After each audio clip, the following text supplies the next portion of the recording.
Hello everyone, आज के इस वीडियो लेक्चर में हम बात करेंगे इम्यून सिस्टम और ये आपका इस चैप्टर का लास्ट वीडियो लेक्चर होने वाला है।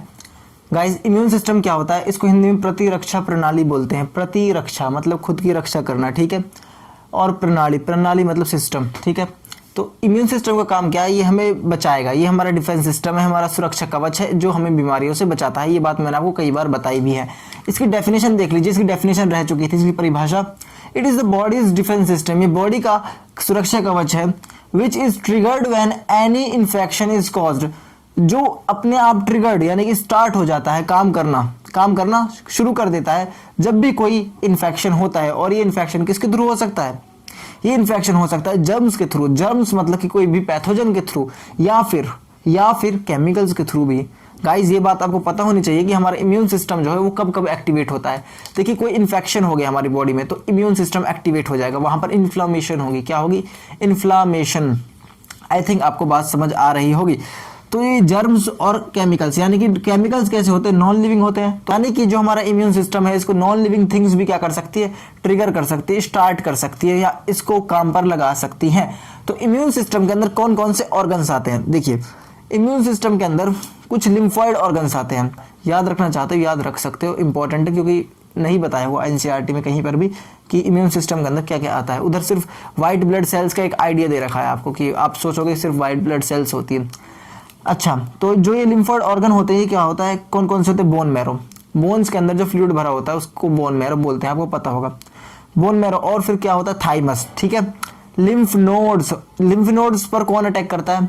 लिम्फ नोड्स पर अटैक करता है हमारा एचआईवी वायरस, ठीक है, एचआईवी वायरस। या फिर और कौन सा आ जाता है लिम्फॉइड ऑर्गन में? स्प्लीन और टॉन्सिल्स। आई थिंक आपको ये लर्न हो गया होगा, एक बार और देख लीजिए। बोन मैरो के अंदर बी लिम्फोसाइट बनती है। क्या बनती है? B lymphocyte.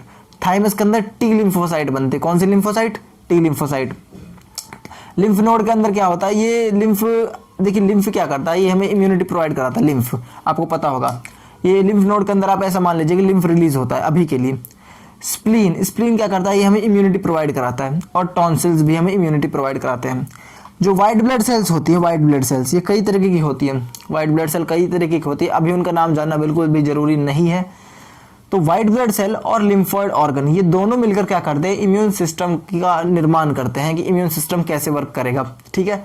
तो आई थिंक आपको एक छोटे से लेक्चर में इंपॉर्टेंट बात पता चल गई होगी। और हम अब आगे बढ़ते हैं, इम्यूनिटी के बारे में पढ़ते हैं, वैक्सीन के बारे में पढ़ते हैं। देखिए, वैक्सीन क्या है, वैक्सीन क्या होती है, आपको ये जानना बहुत ज़्यादा ज़रूरी है। वैक्सीन का जो बेसिक प्रिंसिपल है, इम्यूनिटी का जो बेसिक प्रिंसिपल है, इम्यूनाइजेशन जिसको बोल देते हैं लोग, इम्यूनाइजेशन का जो बेसिक प्रिंसिपल है वो क्या? देखिए, हमारी बॉडी क्या करती है कि मैंने आपको कई वीडियो लेक्चर में बताया कि हमारी बॉडी पर अगर कोई ऑर्गेनिज्म, बाहरी ऑर्गेनिज्म अटैक करेगा तो हमारी बॉडी उससे रिकवर होने की कोशिश करेगी और उसको मार देगी और ठीक हो जाएगी। अगर हमारा इम्यून सिस्टम कैसा है? मजबूत है, यानी कि हमारी प्रतिरक्षा प्रणाली अगर अच्छी है तो हम क्या करेंगे? रिकवर कर जाएंगे, जल्दी ठीक हो जाएंगे। तो जो वैक्सीन होती है, वैक्सीन क्या होती है बेटा? वैक्सीन क्यों काम आती है? वैक्सीन जो है ये प्रिवेंशन करवाती है हमारा किसी भी डिजीज से। तो प्रिवेंशन का एक और प्रिंसिपल वैक्सीन भी है। अभी इस चीज़ को छोड़िए, आपका मेन फोकस होना चाहिए वैक्सीन पर। देखिए, वैक्सीन के अंदर क्या होता है? वैक्सीन के अंदर क्या होता है? मान लीजिए आपको कुत्ते ने काट लिया, आपको नहीं, किसी और को कुत्ते ने काट लिया। मान लीजिए मुझे कुत्ते ने काट लिया, तो मैं डॉक्टर के पास जाऊंगा, क्योंकि कुत्ता जो है उसके जो बाइट है, कुत्ते की बाइट, उसमें क्या है कि आप ऐसा कह सकते हो कि वहाँ पर रेबीज़ का वायरस प्रेजेंट होता है और वो हमारी बॉडी में एंटर कर जाता है। अगर वो वायरस हमारी बॉडी में एंटर कर गया है तो हमें एक वैक्सीन की ज़रूरत पड़ेगी तुरंत। तो हम एक इंजेक्शन लगवाएंगे रेबीज़ का, वो मुझे एक रेबीज़ का इंजेक्शन लगा देंगे। उस रेबीज़ के इंजेक्शन में क्या होगा? वो इंजेक्शन क्या है? एक वैक्सीन ही तो है। तो इसके अंदर क्या होगा? इसके अंदर डेड या फिर बहुत ही आप बोल सकते हो कि लो पावर, देसी वर्ड बता रहा हूं मैं, लो पावर की क्या होंगी? वायरस होगा। किसका? रेबीज का। अब देखिए यहाँ पर क्या चीज समझ आ रही है, वैक्सीन जो है उसके अंदर वायरस प्रेजेंट है और वो जो वायरस है वो इतना तगड़ा नहीं है, वो रेबीज का ही वायरस है। देखिए, मुझे कुत्ते ने काटा, मैं डॉक्टर के पास गया, डॉक्टर ने मुझे इंजेक्शन लगाया, उसमें भी रेबीज, एक तो पहले से रेबीज था और दोबारा रेबीज डाल दिया। पर क्या होता है, जो ये वाला रेबीज है ये कमजोर रेबीज है, ठीक है। और ये कमज़ोर रेबीज क्या करेगा, मेरी बॉडी के जो इम्यून सिस्टम है उसको एक्टिवेट कर देगा और बताएगा कि देखिए एक वायरस आने वाला है, वो हमारी तरह दिखेगा, आप उसको मार दीजिएगा और आपको प्रैक्टिस की ज़रूरत है। इम्यून सिस्टम से क्या कहेगा वो वायरस, मतलब जो ये डॉक्टर ने इंजेक्ट करा है ये वायरस इम्यून सिस्टम से कहेगा आप प्रैक्टिस करिए और हमें मारने की तैयारी करिए। मतलब हम जैसे कुछ लोग अभी आपकी बॉडी में आने वाले हैं, मतलब वो आ चुके हैं और आप पर अटैक करेंगे। मतलब कि ये बता रहा है इम्यून सिस्टम को कि आपकी जान के लिए खतरा है। तो इम्यून सिस्टम क्या करेगा, अच्छा हमारी जान के लिए खतरा है, हम ऐसा नहीं होने देंगे, हम उनको ख़त्म कर देंगे। तो इनकी प्रैक्टिस कौन करा रहा है, ये जो वायरस डॉक्टर ने हमारे अंदर इंजेक्ट किया है ये उनकी प्रैक्टिस करवा रहा है। वहीं प्रैक्टिस कैसे हो रही है, हमारी बॉडी के इम्यूनिटी सिस्टम जो है इनको ही मार रहा है, इनसे ही अपनी प्रैक्टिस कर रहा है। तो ये ट्रेन हो गया हमारा इम्यून सिस्टम, मतलब हमने अपने इम्यून सिस्टम को पागल बना दिया कि मतलब एक नकली अटैक करके। अब जब असली अटैक आएगा, जब असली अटैक होगा तो हमारी बॉडी क्या करेगी, तैयार रहेगी और असली अटैक को हरा देगी, असली अटैक से निपट जाएगी आसानी से। ठीक है, आई थिंक आपको समझ आ गया होगा। और एक बार जब आपको कोई वायरल डिजीज़ हो जाती है तो चांसेस हैं कि दोबारा वो आपको नहीं होगी, लेकिन शर्त क्या है, आप ठीक हो जाने चाहिए उसके लिए। आपने नोटिस करा होगा कि जो ये स्मॉल पॉक्स थी, पहले डिजीज़ थी, बहुत सालों पहले डिजीज़ थी, तो आज की डेट में कोई भी स्मॉल पॉक्स डिजीज़ का आदमी नहीं है। ऐसा क्यों है, क्योंकि एक बार जब इंसान के अंदर इम्यूनिटी एक्टिवेट हो चुकी है, उसके अंदर ऐसी एंटीबॉडीज़ प्रेजेंट हैं कि वो उस वायरस को आने के बाद भी मार देगी। ऐसा नहीं है कि स्मॉल पॉक्स का वायरस ख़त्म हो गया, नहीं, स्मॉल पॉक्स का वायरस आज भी है लेकिन वो हमारी बॉडी पर असर ही नहीं करेगा। आई थिंक ये चीज़ आपको क्लियर हो रही होंगी। वैक्सीन जो है ये क्या करती है, ये हमारे इम्यून सिस्टम को ट्रिगर करती है, बताती है, मतलब एक लो अटैक करती है पहले। इसका रिस्पॉन्स कैसा होता है, इसका अटैक कैसा होता है, लो होता है कि भाई हमारा जैसा एक वायरस आपकी बॉडी में एंटर करेगा। तो जब ये लो अटैक है तो इससे हमारी बॉडी को कोई नुकसान नहीं होगा।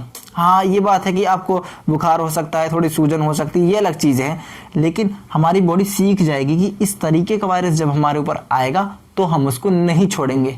ठीक है, तो हमारी बॉडी क्या हो गई, इम्यून हो गई। इम्यून का मतलब क्या होता है, हमारी बॉडी पर कोई भी असर नहीं होगा, मतलब कि हमारी बॉडी अब बिल्कुल किसी चीज़ के लिए, मतलब इस चीज़ के लिए, स्पेशली इस वायरस के लिए तैयार है।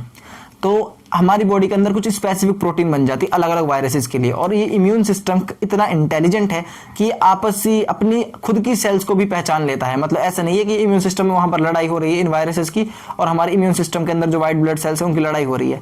तो ऐसा नहीं है कि ये वाइट ब्लड सेल्स आपस में लड़ने लग जाएंगी, नहीं, बहुत ही ज़्यादा कोऑर्डिनेटेड होता है ये सब। और ये इम्यून सिस्टम का जो वर्क है, ये क्या करता है, इम्यून सिस्टम वो सीधा दूसरे फॉरेन पार्टिकल्स पर ही अटैक करता है। आई थिंक आपको क्लियर हो गया होगा गाइज। ये वीडियो लेक्चर यहीं तक का था, आई थिंक आपको सब समझ आ गया होगा। इसमें एक छोटी सी टर्म है इम्यूनाइजेशन, वो मैं आपको अभी क्लियर करने वाला हूँ। तो गाइज मैं बात कर रहा था इम्यूनाइजेशन के बारे में। इम्यूनाइजेशन क्या होता है, देखिए वैक्सीन की जो ये लेने की प्रक्रिया है, हमारे अंदर हमें जब वैक्सीन दी जाती है, ये जो पूरी प्रोसेस है, वैक्सीन हमें जब ह्यूमंस को लगाई जाती है, जब ह्यूमंस को लगाई जाती है तो इस प्रोसेस को बोल देते हैं इम्यूनाइजेशन, यानी कि हम उस आदमी को इम्यून बना रहे हैं, किसी पर्टिकुलर डिजीज के लिए उसे तैयार कर रहे हैं। तो इम्यूनाइजेशन क्या हो गया, it is giving off the vaccination to a person. ठीक है, इम्यूनाइजेशन क्या हो गया, किसी भी आदमी को वैक्सीन देने की जो ये प्रक्रिया है, हम उसको इम्यून बना रहे हैं, हम उसको ऐसा बना रहे हैं कि फर्दर इसको बाद में कोई ऐसी बीमारी ना हो, ऐसा कोई रोग ना हो, तो इसको इम्यूनाइजेशन बोल दिया। और गाइज एक इंटरेस्टिंग बात मैं आपको बताता हूँ, जो ये वैक्सीन हैं, ऐसा नहीं है कि कोई वायरस आया और हमने उसकी वैक्सीन 1.5 साल में बना दी और लोगों को ठोकना शुरू कर दिया। देखिए ये गलत चीज़ें होती हैं, क्योंकि देखिए वैक्सीन अगर हम 1.5 साल में ही लगा देंगे लोगों को, मतलब कि 1.5 साल बहुत कम टाइम है एक वैक्सीन को बनाने के लिए। एक वैक्सीन को अच्छी तरह वर्क करने के लिए 5 से 10 साल लग जाते हैं। आपको सुनकर हैरानी हो रही होगी, लेकिन ये सच है। क्योंकि देखिए जो अगर हम वैक्सीन को तुरंत बना देंगे, तुरंत का मतलब 1-1.5 साल में अगर हमने वैक्सीन प्रिपेयर कर ली, तो वो वायरस जो है, ऐसा तो है नहीं सबकी बॉडी एक जैसी है, नहीं, सबकी बॉडी डिफरेंट है, किसी को अलग बीमारी है, किसी को अलग बीमारी है। मान लीजिए अब जो ये सेशन चल रहा है, कोविड का सेशन चल रहा है, इसमें बहुत सारे लोग ऐसे हैं जिनको डायबिटीज़ है, किसी को ब्लड प्रेशर है, किसी को हार्ट की प्रॉब्लम्स है, सबको डिफरेंट प्रॉब्लम है, और फिर उनको कोरोना वायरस हुआ पड़ा है, उनको कोविड हुआ पड़ा है। तो ऐसे में जो ये वैक्सीन है हमारे पास, जो इंडिया की फिलहाल वैक्सीन है और या फिर बाहर की कोई वैक्सीन है, वो इतनी ज़्यादा इफेक्टिव नहीं है हर पर्सन के लिए, हर पर्सन के लिए इतनी ज़्यादा इफेक्टिव नहीं है। इसके ऊपर रिसर्च होती रहती है, वैक्सीन के ऊपर बहुत सारी रिसर्च होती है। तो जो वैक्सीन है इनके ऊपर रिसर्च होती रहती है कि भाई अब हार्ट का पेशेंट है, उसको ये सेम बीमारी है, तो उसको कैसे इलाज करें।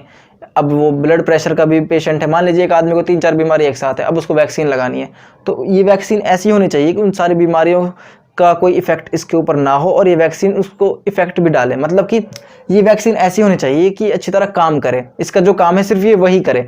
अब जो हमारी फिलहाल वैक्सीन है ये क्या करती हैं, इनका जो काम है वो है कि कोरोना वायरस से प्रिवेंट करना, सीधी सी बात है।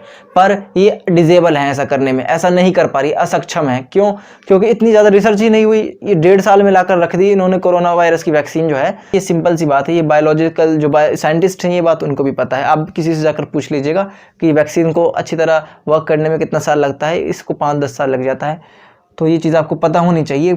तो जो अब करंटली वैक्सीन लग रही है, आप लगवा सकते हो, ऐसी कोई दिक्कत नहीं है। लेकिन वो लोग ना लगवाएं जिनको क्या हो रहा है, बीपी की प्रॉब्लम है, जिनको डायबिटीज़ है, मल्टीपल जिनको डिसऑर्डर्स हैं, वो ना लगवाएं। क्योंकि वैक्सीन अभी इतनी ज़्यादा आप कह सकते हो कि पॉलिश्ड नहीं है, वैक्सीन इतनी ज़्यादा अभी तैयार नहीं हुई, इतनी परफेक्ट नहीं है, तो परफेक्शन में टाइम लगेगा। आई थिंक गाइस आपको सब समझ आ गया है और ये चैप्टर यहीं पर ख़त्म होता है। अब हम बहुत थोड़ा फास्ट करा रहे हैं, मुझे भी पता है मैं फास्ट करा रहा हूँ, लेकिन आप क्या करें, आप किताब को पढ़ना बिल्कुल ना छोड़ें, अच्छी तरह किताब को पढ़ना स्टार्ट कर दें और क्वेश्चंस भी लगाते रहें। कोई दिक्कत हो तो आप मेरे से पूछ लीजिएगा और घर पर रहिए, मास्क पहनिए और हो सके तो सैनिटाइजर भी यूज़ करिए। चलिए गाइस, तब तक के लिए अपना ध्यान रखिए। Take care, bye.